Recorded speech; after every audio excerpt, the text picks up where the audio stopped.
dengan Allah, Allah pun akan bisa tertarik. Sebab Allah memang cinta, Allah memang suka dengan sifat dermawan.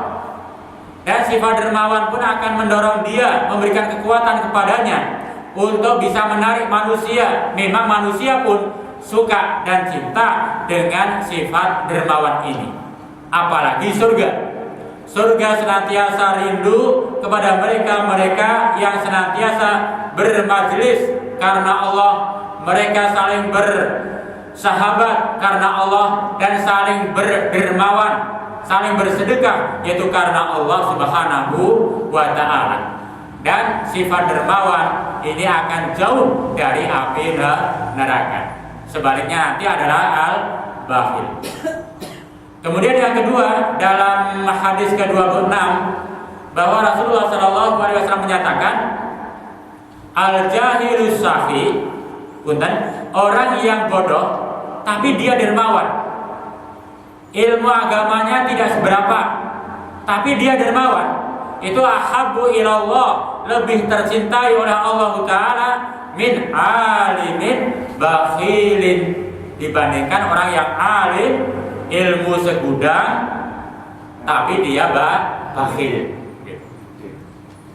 Sampai Rasul menyebutkan demikian rupa, bahwa seorang yang dia ilmu agamanya pas-pasan tapi dia dermawan itu lebih tercintai oleh Allah daripada orang yang berilmu tapi dia bakhil.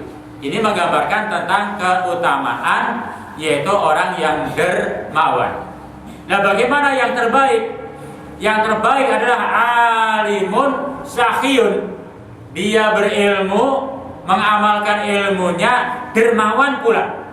Ini yang terbaik. Nah, bagaimana yang terburuk? Yang terburuk al-jahil al-bakhil. Wis bodoh, kikir maning. Lah, kikir atau pelit ini bukan berarti dia tidak mampu atau tidak mau mengeluarkan harta. Ya, memang dia mungkin jahil dalam pengertian kurang ilmunya atau memang kurang hartanya. Maka untuk mengeluarkan harta memang bisa jadi dikatakan dia jahil, tapi bukan itu. Ada orang yang dia jahil atau kikir karena amal. Miskin, serba kekurangan, badannya pun jahil, tidak pernah diajak untuk mendekatkan diri kepada Allah. Wah, ini jahilnya jahil. Untuk sedekah harta nggak ada, sedekah badan datang ke masjid karena Allah, ini pun berat sekali. Ini subhanallah, ini termasuk orang yang paling jelek sekali. Dia jahil, bakhilun. Apalagi sudah miskin, serba kurang, ke masjid kagak, punten. Kalimat-kalimat yang baik pun tidak pernah terkeluar dari lisannya. Ini merupakan makhluk yang terjelek di muka bumi ini. Kemudian dalam hadis ini ada hadis yang ketiga, di mana Rasulullah SAW bersabda bahwa as-sakha, sifat dermawan. Jadi sifat dermawan ini adalah syajaratun fil jannah. Jadi as-sakha, sifat dermawan ini adalah merupakan asyajarah, sebuah pohon fil jannah yang agsaruha mutadalliyat fid dunya. Jadi sebuah pohon yang ada di dalam surga yang cabang-cabangnya, ranting-rantingnya ini sampai menjulur ke muka bumi ini. Man akhadha bi husni mirha, barang siapa yang berpegangan mengambil satu ranting daripadanya, fadahu ilal jannah, maka satu ranting yang dia ambil ini itu akan menarik dia masuk ke dalam surga. Jadi saya ulang kembali bahwa yang namanya sifat dermawan ini sebuah pohon yang ada di dalam surga. Sebuah pohon yang ada di dalam surga yang ranting-rantingnya sampai menjulur ke muka bumi ini. Maka barang siapa yang dia berpegangan dengan satu ranting saja, apalagi banyak ranting dia berpegangan, maka ranting-ranting ini nanti akan membawa dia masuk ke dalam surga. Sebaliknya al-bakhil adalah syajaratun finnar, merupakan sebuah pohon yang ada di dalam neraka, yang aksanuha mutadalliyat fid dunya. Ini pun juga memiliki cabang-cabang, memiliki akar-akar, memiliki ranting-ranting yang semua menjulur sampai ke muka bumi ini. Maka barang siapa yang dia berpegangan dengan satu ranting dari pohon ini, faddahu ilan nar, yang akhirnya pun nanti akan tertarik masuk ke dalam api neraka. Maka tadi dikatakan dalam hadis yang pertama bahwa as-sakhi, sifat dermawan, adalah ba'idun minan nar. Sebab as-sakhi merupakan pohon yang ada di dalam surga. Sedangkan al-bakhil itu adalah qaribun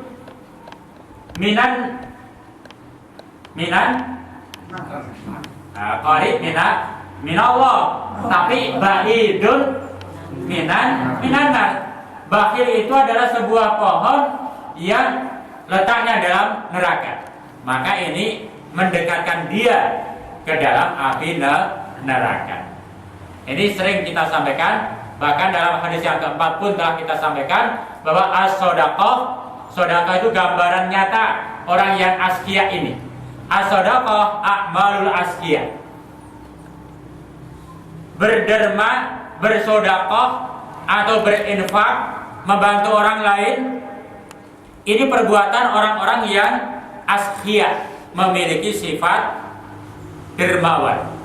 Maka banyak para ulama bahwa yang namanya sedekah tidak ada kaitan dia kaya atau miskin. Ya. Stigma kita, gambaran kita, oh kok sedekah sudah kaya tak? Sedekah ini bukan gambaran terkait dengan gambaran orang kaya atau orang miskin. Demikian pula sedekah bukan gambaran yang terkait dengan orang yang dia sehat atau sakit. Tapi sedekah merupakan gambaran bahwa dia memiliki sifat asfiyah atau as-sakha atau dermawan. Begitu banyak orang yang kaya raya tapi sifatnya pada dirinya tidak ada as-sakha, bahkan dominan al-bakhil, maka ia sulit. Harta melimpah tapi sulit untuk berderma. Tapi ada orang yang dia miskin, dia sendiri sangat butuh untuk makan, mungkin anaknya sedang sakit, ketika melihat orang lain ada muncul belas kasihan, dia kasih. Dan itu banyak orang-orang yang mereka dalam keadaan papa tapi memiliki sifat as-sakha, dermawan, maka seakan-akan tidak peduli kepada atas dirinya sendiri, seakan-akan tidak peduli dengan apa yang menimpa keluarganya, tidak peduli dengan harta yang pas-pasan, maka dia melihat ini kasihan, dia berikan. Itu bisa jadi. Maka as-sakha tidak terkait dengan masalah kaya atau miskin, tapi ini terkait dengan sifat jiwa yang terpuji. Ketika seseorang dia memiliki sifat as-sakha, maka Allah cinta kepada mereka. Tapi ketika seseorang dia didominasi dengan sifat bakhil, kikir, maka syaitan cinta kepada mereka. Nah, ini hadis ke-26. Nah, ada pun untuk menguatkan hadis ini, yaitu mu'alif atau penyusun kitab Usuliyah memberikan satu hikayat. Ini hikayatnya panjang sekali, kita ringkas saja. Hikayat tentang Bahram al-Majusi. Jadi Bahram ini seorang namanya Bahram, sedang al-Majusi itu menunjukkan bahwa agama dia. Jadi seorang yang bernama Bahram, dia beragama Majusi. Agama Majusi adalah agama yang memerintahkan, yaitu untuk menyembah api. Kalau kita ingin tahu bagaimana cara penyembahan orang-orang Majusi terhadap api, mungkin kalau kita pernah ikut pramuka, ada api unggun. Iya. Itu adalah gambaran tata cara penyembahan orang-orang Majusi terhadap api. Mereka membakar sesuatu sehingga muncul api, kemudian mereka mengelilingi api, mereka sambil bernyanyi-nyanyi, bahkan sambil bermabuk-mabukan, tidak laki tidak perempuan, gandengan terus sambil bergembira sebagai bentuk penyembahan kepada api. Artinya nyanyian-nyanyian yang menunjukkan pujian-pujian yaitu kepada api. Hanya bedanya kalau di api unggun nyanyian-nyanyian tidak sampai memuji api. Hanya tata caranya memang itulah tata cara bagaimana orang-orang Majusi dalam mereka menyembah api. Lah bagaimana cerita ini? Ini dikatakan qala Abdullah bin Al-Mubarak, berkata Abdullah bin Mubarak, ketika aku menunaikan ibadah haji pada 1 tahun, fakuntu fi hadimi Ismail, aku berada di pojok Ismail.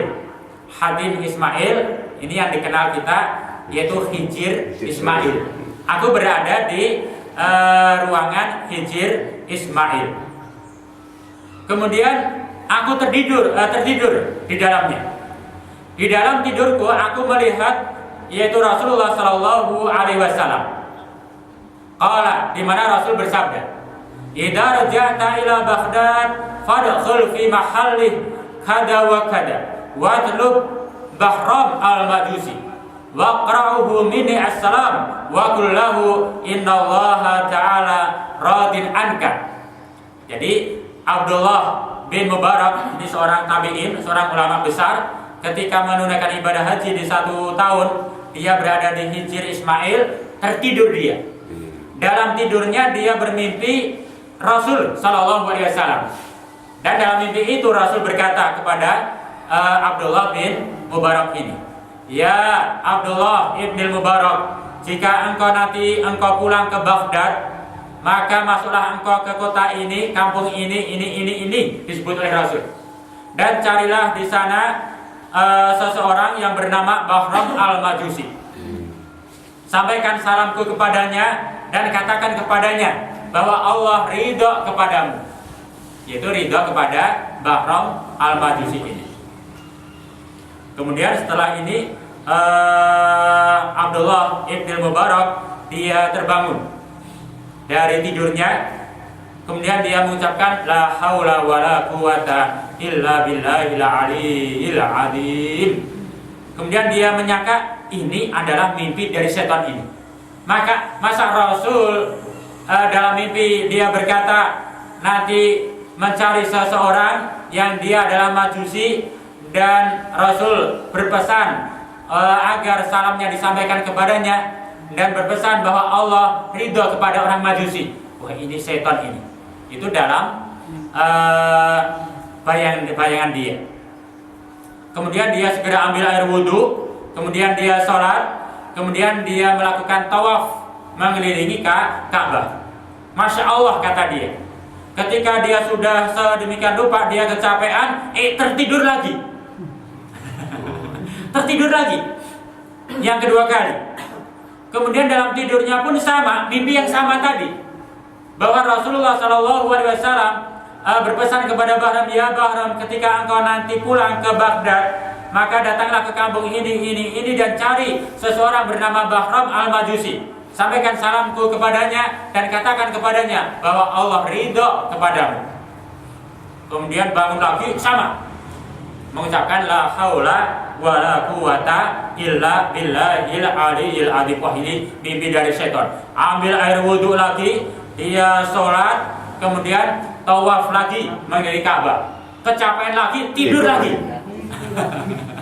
Mimpi lagi yang ketiga. Ini sudah subhanallah 3 kali. Sampai sedemikian rupa sama mimpinya. Maka ringkasnya hikayat, ketika falama atmamtu al-hajj wa raja'tu ila Baghdad. Ketika haji selesai, kemudian aku kembali ke Baghdad. Maka sebagaimana mimpi yang dia lihat setelah sampai ke Baghdad, bahwa dia mencari al-mahallah, yaitu kampung yang disebutkan oleh Rasul. Dan dia mencari rumah dari rumah ke rumah. Kemudian ia dapati syekhon, orang yang sudah tua renta. Fakultu, kemudian aku, kata Abdullah bin Mubarak berkata, A'anta Bahram al-Majusi? Apakah engkau wahai bapak tua yang bernama Bahram al-Majusi? Qala na'am. Iya, kata Syekh ini, orang tua ini. Qultu, aku berkata, ini punten, aku siapa ini? Yaitu Abdullah bin Mubarak. Aku berkata, halaka indallahi khairun? Apakah engkau wahai bapak tua ya Bahram al-Majusi memiliki kebaikan di sisi Allah? Jadi Abdullah bin Mubarak berkata kepada Bahram tadi, apakah engkau memiliki kebaikan di sisi Allah ya Bahram? Qala na'am, kata Bahram. Oh ada, saya memiliki kebaikan di sisi Allah. Kemudian disebutkan aslafun nas, aku gemar memberikan pinjaman kepada banyak orang. Setiap orang datang ke rumah meminjam ini, meminta ini, aku selalu memberikannya. Pinjam berapa kasih, pinjam berapa kasih. Luman itu, dermawan. Tapi dahudu zidhu, ketika orang ini mengembalikan, dia agak segan-segan minta tambahan. Apa namanya ini? Renten. Riba. Dia anggap ini perbuatan baik oleh Bahram. Kemudian fakultu, Abdullah bin Mubarak berkata, hada haram. Ini haram menurut syariat Islam ya Bahram. Kemudian masih penasaran Abdullah bin Mubarak ini. Ini orang yang Rasul titip salam dan Rasul titip bahwa Allah ridho kepadanya. Tapi kok kelakuannya dia rentenir, haram ini, nggak mungkin dengan amal ini. Kemudian berkata lagi, hal indaka ghairu dzalik ya Bahram? Adakah amal yang lain ya wahai Bahram selain itu? Sebab itu haram, itu jelek menurut syariat Islam. Qala na'am, ada, kata si Bahram ini. Kemudian disebutkan kana li arba'un banat wa arba'atun banin zawwaztuhunna min abna'i. Aku memiliki 4 anak laki-laki dan 4 anak perempuan. Kemudian aku nikahkan di antara mereka. Kan baik Pak ya, menikahkan anak-anaknya. Jadi menikahkan anak itu satu kebaikan. Tapi Bahram ini menikahkan anak laki-lakinya dengan anak perempuannya. Jadi masih saudara sekandung. Fakultu, kemudian Abdullah bin Mubarak mendengar hal ini berkata, hada haram ya Bahram. Ini haram menurut syariat Islam ya Bahram. Bukan kebaikan ini, bukan. Kemudian berkata lagi, apakah ada yang lain ya Bahram? Satu kebaikan yang kau amalkan yang mudah-mudahan menjadi kebaikan di sisi Allah? Naam, kata si Bahram. Ju'iltu walimah lil majus fi waqti taswijil banat. Aku pernah menikahkan anak-anakku, yaitu dengan cara-cara atau adat istiadat sebagaimana al-majusi, yaitu mereka merayakan kegembiraan dalam pernikahan, menggelar sesuai dengan adat majusi, yaitu ya seperti api unggun. Bahkan laki perempuan sama-sama mabuk-mabukan, mengelilingi api, nyanyi-nyanyi dan lain sebagainya. Mereka dia anggap ini sebuah kebaikan. Fakultu, kemudian aku, kata Abdullah bin Mubarak, hada haram ya Bahram. Ini pun haram ya Bahram. Ini jelek menurut syariat Islam. Masih penasaran, tanya, hal indaka ghairu dzalik? Adakah amal yang lain yang baik ya Bahram, yang mudah-mudahan menjadi kebaikan di sisi Allah? Qala na'am, ada, kata si Bahram. Dia berkata, kanasli bintu min ajrin nisa. Aku memiliki anak perempuan dari istri simpanan. Waduh. Jadi punya istri simpanan. Selingkuhan. Dari istri yang lain ini lahirlah seorang anak perempuan. Cantik sekali dia itu. Ma wajadtu laha kufuwan. Karena saking cantiknya, maka aku pun akan mencarikan dia seorang laki-laki yang ganteng, yang sepadan lah, gitu. Dia cari ke sana kemari gak ketemu.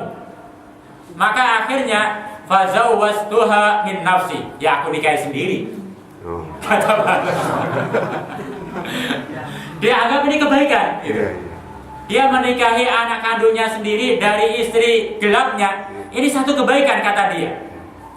Maka sampai-sampai digambarkan panjangnya dalam pernikahannya dengan anak kandung dari istri gelapnya, sampai merayakan pernikahannya besar-besaran. Lebih dari ribuan majusi dihadirkan di resepsi pernikahan itu. Sudah menikahi anak kandung dianggap kebaikan, kemudian meramaikan perayaan atau resepsi walimah besar-besaran dianggap kebaikan. Ya memang kalau mampu nggak apa-apa yang kedua ini. Kemudian oleh Abdullah bin Mubarak, dia menjawab, hada haram ya Bahram. Ini pun haram menurut syariat Islam, tidak boleh. Maka sudah 4 kali bertanya tentang kebaikan, tapi sudah semua gitu. Kemudian Abdullah bin Mubarak berkata lagi, hal indaka ghairu dzalik ya Bahram, adakah amal yang lain yang mudah-mudahan menjadi kebaikan di sisi Allah ya Bahram? Ini yang kelima. Secara singkat bahwa Bahram, yaitu orang Majusi ini, pada satu malam ingin mendatangi kedua anak perempuannya. Jadi mendatangi dalam rangka watoktu. Watoktu itu adalah punten. Jadi mendatangi seorang laki-laki kepada istrinya. Pada suatu malam aku akan mendatangi kepada anak perempuanku, 2 anak perempuanku. Ketika aku masuk ke rumah, yaitu untuk mendatangi kedua anak perempuanku, ja'at imra'ah muslimah min ahli dini. Kemudian di luar datanglah seorang perempuan yang Islam dari agamamu, ya Abdullah bin Mubarak. Tasuruju min siraji faqadat asiros. Dia mau masuk ke rumah, sampai di halaman dia menyalakan obor. Itu obor memang ada di depan rumah si Bahram ini. Dia nyalakan obor, kemudian dia kembali lagi, si perempuan Islam ini. Kemudian karena obor nyala, dia akan melakukan kejelekan, mendatangi anak gadisnya. Takut ketahuan orang, dia keluar, dia matikan obor tadi yang dinyalakan oleh seorang perempuan muslimah. Setelah dimatikan, si perempuan ini datang lagi setelah Abdullah Bahram masuk ke dalam rumah, dinyalakan lagi obor tadi. Kemudian pulang lagi. Kemudian si Bahram keluar lagi, matiin lagi. Sampai 3 kali. Bahram masuk, si perempuan ini masuk ke halaman, nyalain lagi obornya. Ini sudah 3 kali. Kemudian dalam hatinya fakultu, aku berkata, kata si Bahram, fi nafsi, la'alla hadhil mar'ah jasusatil lil lisus. Jangan-jangan ini mata-mata intip-intip mau mencuri ini, kata si Bahram. Maka fakharajtu khalfaha. Kemudian si Bahram yang ketiga kali dia keluar, kemudian menguntit si tetangganya sendiri, yaitu orang Islam tadi, diikuti di belakangnya. Fada kharaj manzilaha, sampai si perempuan ini masuk ke dalam rumahnya. Ala banatillaha, yang di dalam rumahnya sudah menunggu anak-anaknya. Falamma dakhalat qulna, ketika si perempuan Islam tadi masuk ke dalam rumah, kemudian berkata laha, kepada si perempuan itu. Siapa yang berkata? Yaitu anak-anak si perempuan tadi. Ya ama, hal ji'ti lana bisyai'in, wahai ibuku, apakah engkau datang dengan membawa sesuatu? Yang dimaksud adalah makanan. Fa'inahu lam yabqa tana lana taqatan wa sabara minal ju'. Ini tidak aneh kalau anaknya berkata demikian, "Wahai ibuku, apakah engkau datang membawa sesuatu?" Kenapa? Sebab sudah beberapa hari tidak tersisa makanan sedikit pun di keluarga ini. Sampai-sampai dia sabar menahan lapar. Karena anaknya bertanya demikian, maka fada ma'as ainaha, kemudian bercucurlah, meneteslah, yaitu air mata dari ibu tadi. Waqalat, kemudian berkata si ibu ini atau si perempuan muslimah ini, yang tadi apa? Mau masuk ke Bahrom, nyalain, mau masuk, khawatir takut pulang lagi sampai 3 kali. Dia berkata kepada anak-anaknya, "Istahyitu mir rabbi an as'ala ahadan dunahu wa khasatan min aduwillah wa huwa majusi." Wahai anak-anakku, aku malu kepada Allah Ta'ala kalau aku sampai datang kepada Bahrom yang dia musuh Allah sebab dia majusi. Malu kalau aku datang ke sana minta pinjaman. Ini musuh Allah. Dia berkata kepada anaknya dengan perkataan yang agak sedikit keras. Ada suaranya. Sementara Bahrom sendiri tadi mengutit dari belakang. Sampai akhirnya Bahrom pun mendengar itu. Oh, ini bukan mata-mata ingin mencuri ini. Dia ingin datang minta pinjaman atau bantuan makanan. Dia sekali mau masuk malu atau takut, kemudian 2 kali gara-gara apa? Aku ini majusi, katanya. Kata si Bahram ini. Karena Bahram pun mendengar, akhirnya Bahram bersegera untuk pulang ke rumah. Kemudian mengambil tobakon, nampan, dan nampan ini diisi dengan berbagai makanan. Kemudian segera pergi menuju ke rumah perempuan tadi. Kemudian ia berikan cuma-cuma untuk keluarga si perempuan muslimah tadi. Kenapa? Karena dia mendengar bahwa keluarga si perempuan muslimah ini dalam keadaan kekurangan, bahkan berhari-hari dia bersabar menahan lapar. Akhirnya dia pulang rumah, segera ambil makanan, semua nampan diisi, kemudian dikasihkan. Maka kata si Bahram, ini merupakan kebaikan. Maka qala Abdullah ibn Mubarak, hada khair. Oh, betul ini, betul. Yang tadi 4 kali itu jelek semua, ya, haram menurut syariat Islam. Nah, yang kelima ini, wah, ini kebaikan ini. Betul, ini sebuah kebaikan. Baru setelah dia mendengarkan sebuah kebaikan yang dilakukan oleh si Bahram ini, kemudian Abdullah bin Mubarak menyampaikan kabar gembira. Walakal basyarah, untukmu ada kabar gembira. Aku kabar gembirakan, sampaikan kabar gembira ini untukmu, bahwa ketika aku haji, cerita aku ini sampai mimpi, dalam mimpi Rasulullah SAW titip salam buatmu. Dan Rasul pun berpesan Allah ridho kepadamu. Mungkin gara-gara amal ini.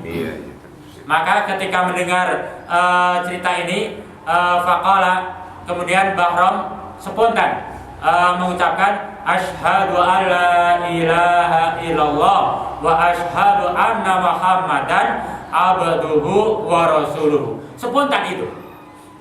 Ketika mendengar kabar dari Abdullah bin Mubarak bahwa Rasul menyampaikan salam dan Allah ridho, langsung mengucapkan 2 kalimat syahadah. Ketika dia spontan mengucapkan 2 kalimat syahadah, fakharra, dia langsung tersungkur dan langsung mati itu. Oh, subhanallah. Dan terakhir kali ia ucapkan adalah kalimat 2 kalimat syahadah.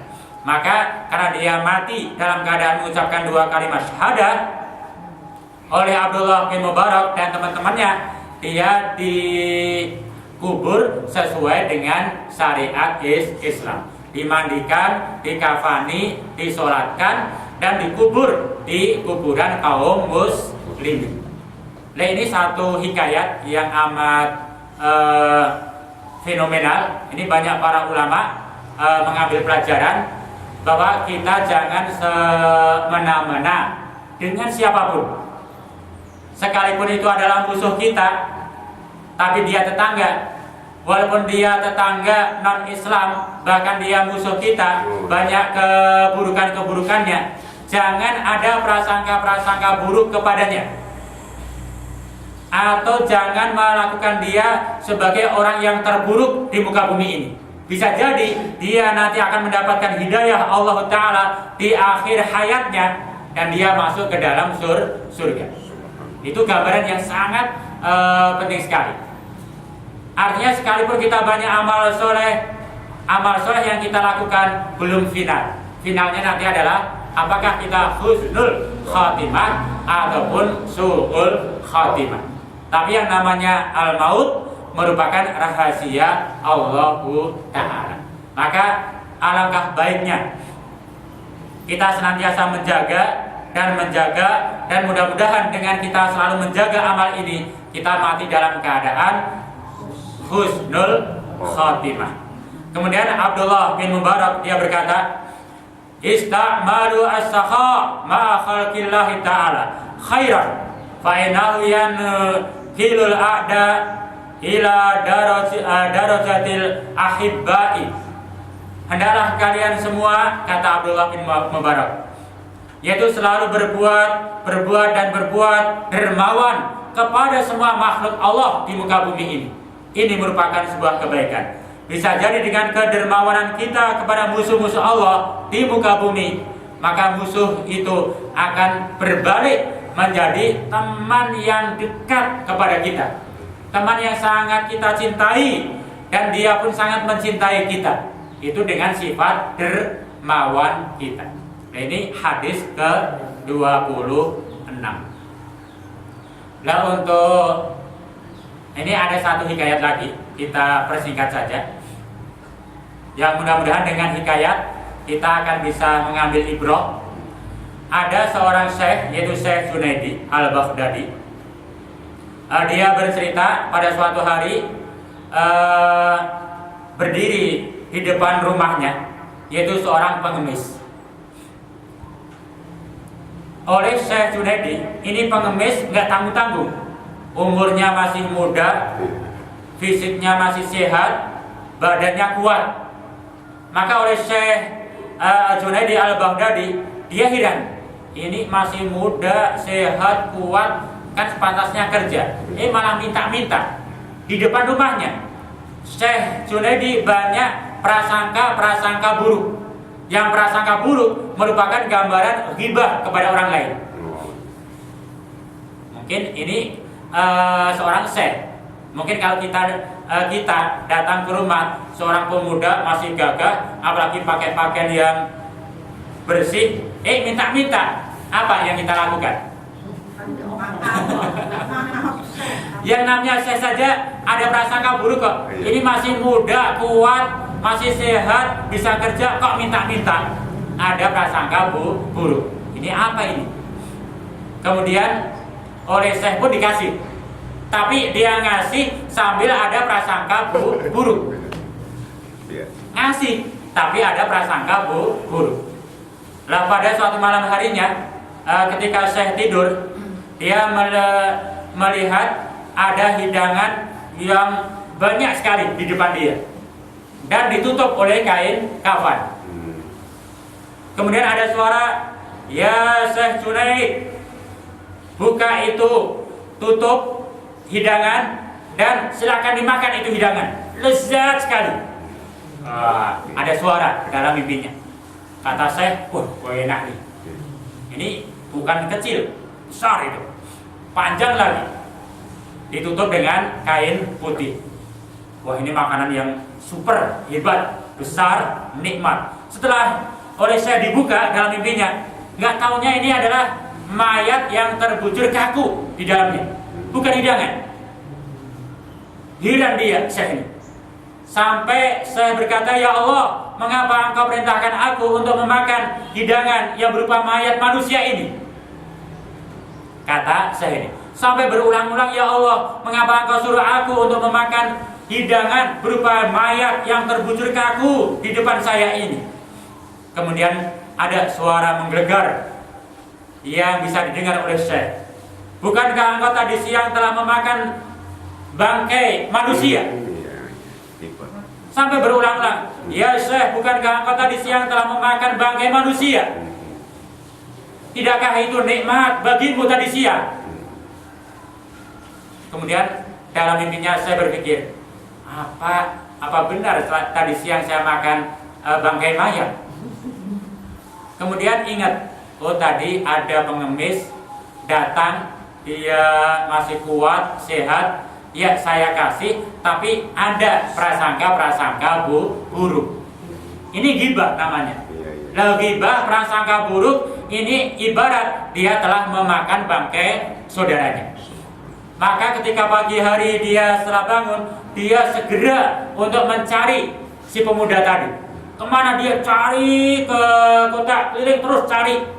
Akhirnya ketemu si pengemis yang masih muda tadi. Si pengemis tanpa banyak tindakan dan perkataan, ketika mengetahui bahwa Syekh Junaid datang ke hadapan dia, sebelum Syekh Junaid mengucapkan salam dan berkata apa-apa, si pengemis tadi berkata, ya Syekh, Allah Ta'ala menerima taubat bagi yang mau bertobat. Oleh karena itu jangan berprasangka buruk kepada orang lain.